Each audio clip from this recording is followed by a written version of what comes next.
welcome back. We're going to be talking about the Honda today.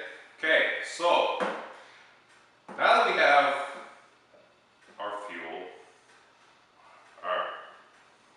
in my other videos we talked about how we have our fuel tank, our extended run hose, so we can run for 8 days. Now we want to talk about how to get rid of the power cords. So how annoying is it to have a beautiful machine like this, but at the end of the day, you got, electricity inside, but you're running power cords throughout your house, trying to power off fridges, appliances, but really, everything, all the extension cords are all already there in your walls. So think about this for a sec. I'm in the garage here. Now, this is a sub panel, okay? Same thing would be inside your house. We have our main power, and then we have all our breakers, okay?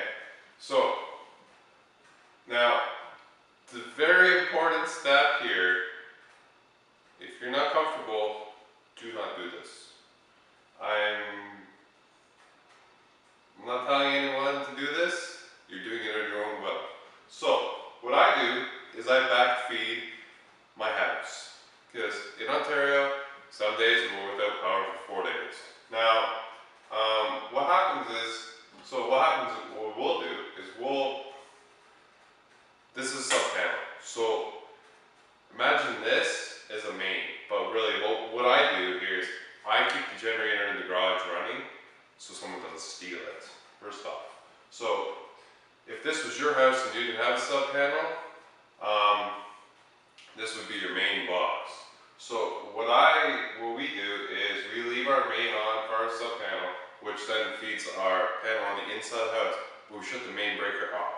So right now all we're going to do is we're going to pretend that this here is our inside panel. This is not a sub panel, we're going to pretend that, okay? So main panel, right? So what we do is we shut the main off. The lights are going to go off, but bear with me here for a second, okay? So we shut the main off, okay? And then what we're going to do is if you notice there's a hole. So what I do is I feed a bolt through, right?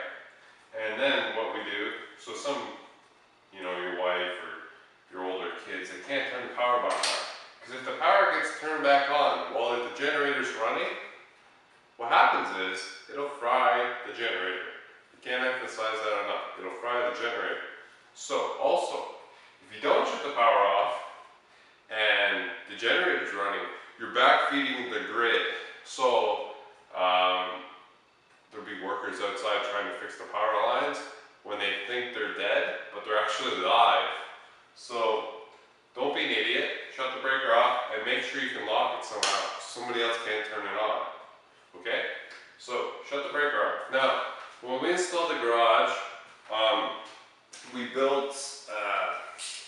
I built this little plug here. I got a labeled generator. Now, so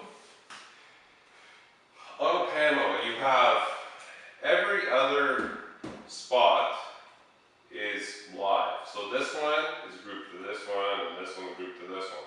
So if you were to just backfeed it, you'd only be powering up half the panel. So I made this plug. It's I think it's a NEMA, 20 or something. Anywho, it's 4 pins. Inside the plug, it's jumped. So the power gets pushed to both sides, and they share the neutral and the ground. So really, it's powering the whole panel. We're not running 220 here, guys. All we're running is 110. So what we have to do is we're going to shut off our 228 circuits, because this little guy, it can't power them up, and it'll just stall at the generator. So we shut off. This is now another tip. When you guys do install a plug, make sure it's a female on the wall. See, I have it labeled 30 amp twist lock generator. Okay, so most time this is off. Pretty much all the time this is off. Now, when power goes out, come out to the garage, plug in, twist, turn it on. I know that circuit's live. Okay? Simple. Okay? So, what we're going to do is we're going to shut our power off. Lights are going to go off. Okay? So, this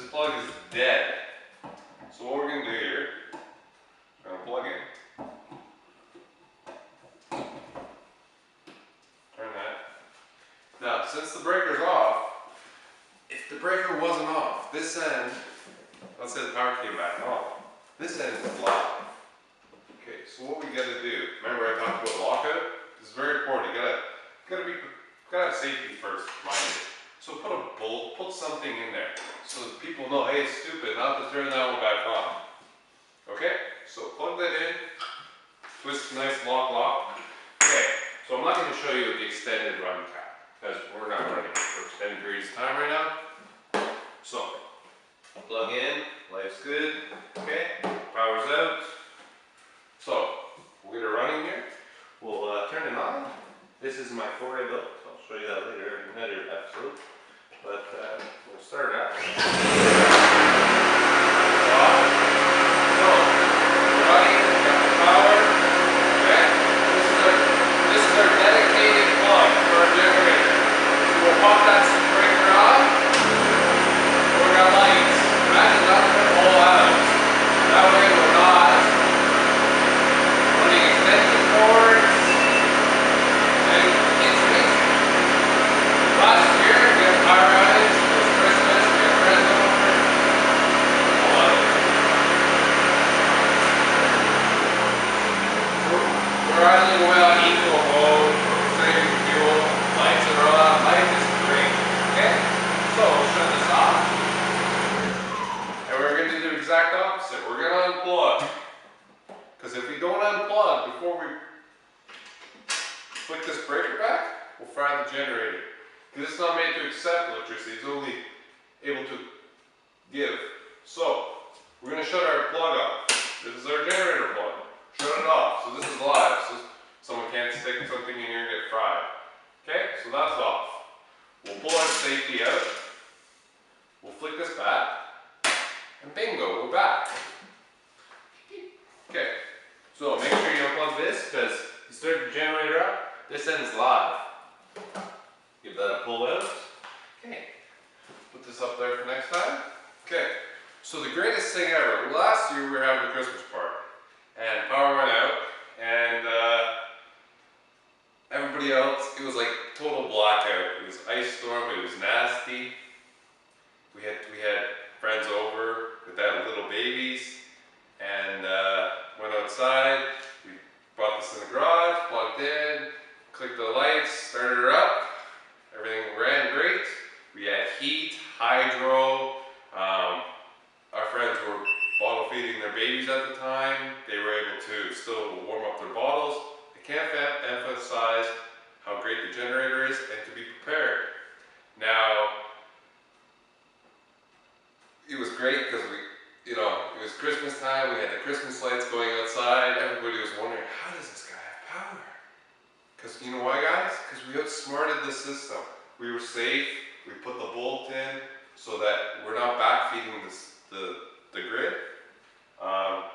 We're doing this safely. I can't emphasize that enough. You gotta be safe, gotta be safe, gotta be safe.